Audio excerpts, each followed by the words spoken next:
Hey everyone, it's Mariana, and today we are going to talk about the top 5 movies I watched this summer. And if you missed the book version of this video, I will have a link for you in the info box below so you can check out my most recent book recommendations. Now, I've done a few of these in the past, so you may already know that I don't limit these videos to actual current summer or whatever season it is releases. However, coincidentally, in this video, not only is everything released in 2019, but most of these things are actual summer releases. Things are going to be different for my fall top 5, I guarantee. But before we get into that top 5, I have 2 very special honorable mentions. The only reason these 2 are not on the actual list is because they are miniseries.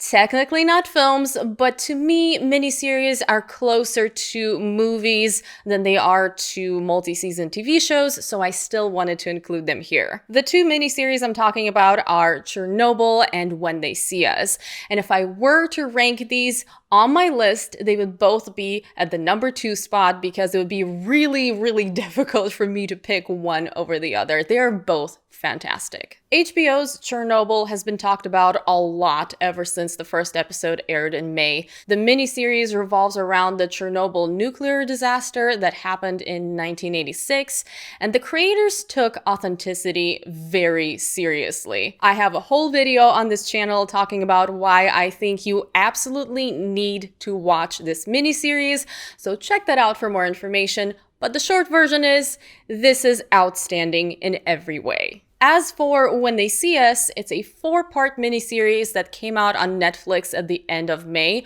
also based on real-life events, created, co-written, and directed by the one and only Ava DuVernay. It follows 5 young men who were prosecuted for rape and assault, and it is a heartbreaking and infuriating viewing experience. I've been watching some super uplifting television this summer, as you can tell. You may know how this ends, you may know some of the events, but it's just too powerful to ignore.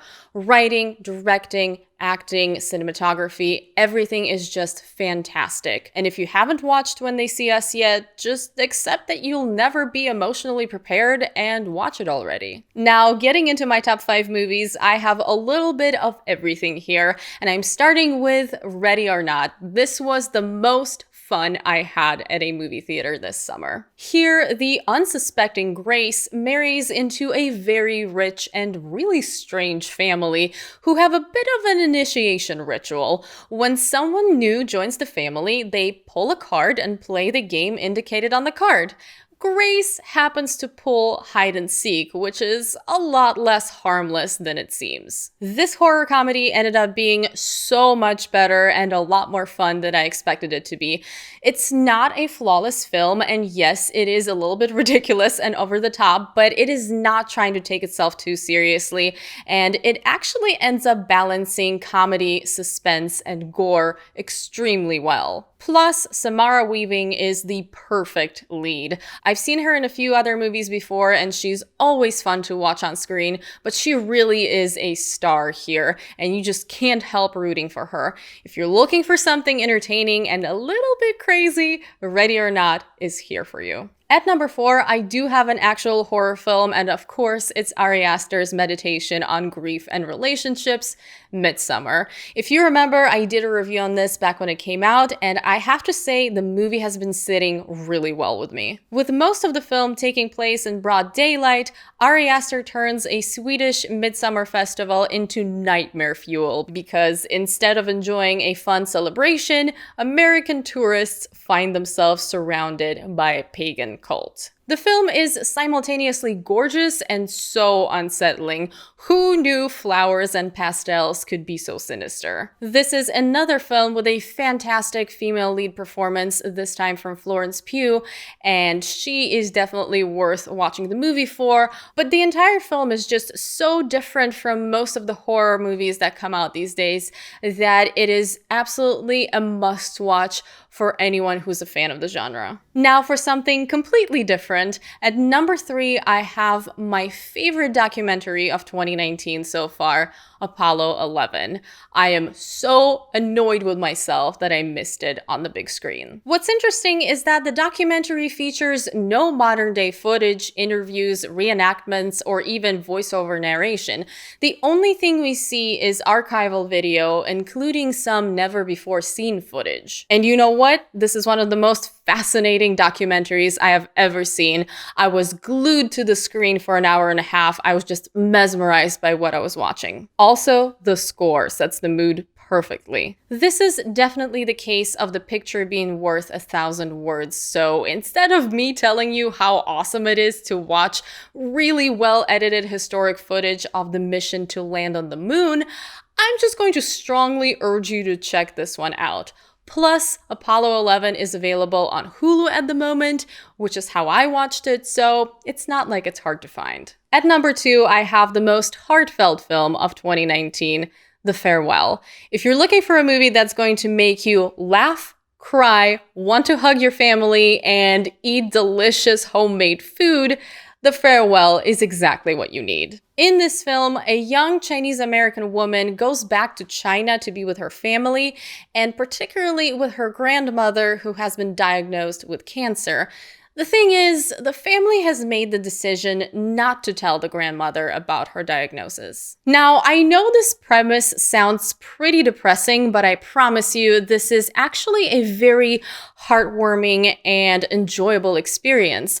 The characters are great, the story is great, it blends the drama with the comedy perfectly, it is shot beautifully. I recently reviewed this film on my channel, so check out that video if you missed it. I would honestly recommend The Farewell to pretty much anyone, and I would be surprised if it left anyone cold. Plus, you have to see it for Awkwafina's amazing performance. Definitely a different kind of role for her, but she does incredibly well, and I hope she gets attention during the awards season. And at number 1, the movie I watched twice already because I bought the Blu-ray, and actually the first movie I saw this summer on June 1st, and I'm talking about Rocketman. This is currently my favorite movie of the year. I would be lying if I said I did not have doubts about this one when I first heard about it, but this biographical musical, based on a portion of Elton John's life, absolutely stole my heart. I loved it the first time I watched it, and I loved it just as much when I watched it again. I thought I was emotionally prepared for that rewatch, but no. I don't think I need to tell you about Taron Egerton's magical performance here. I'm sure you've heard all about it already. But one of the things I love the most about this film is that it really focuses on portraying what it felt like to be Elton John during that time period. I can't think of that many biopics that do this, at least not in such a memorable way, but I do think it's that focus on the feeling that made me respond to this film so strongly. I have a review of this as well, so check that out for more gushing. And that's it for my top 5 movies I watched this summer. All of the reviews that I mentioned are going to be listed in the info box below, as they always are, along with everything else I talk about in this video. And of course, please let me know what your summer movie favorites were and TV favorites. Why not? And let me know if we have any in common. Also, if you are interested in keeping up with everything I watch, since I don't do my monthly wrap-ups anymore, do come follow me on Letterboxd. I am Impression Blend on there as well, and I will leave a link to that in the info box below too. I log every single movie I watch on Letterboxd. I rate it, and I usually write down my initial thoughts. This is not sponsored by Letterboxd, by the way. I wish it was, but I'm just obsessed with that website. I have been for the past few years, and I keep telling everybody I know to get on there so I can stalk their movie watching. Yeah, I'm addicted, so come be my friend. As always, thank you so much for watching this video. I hope you enjoyed it, and if you did, please don't forget to give it a thumbs up, share it, subscribe to my channel if you haven't already, and I hope you're having a wonderful day. I will see you very soon in my next video. Bye!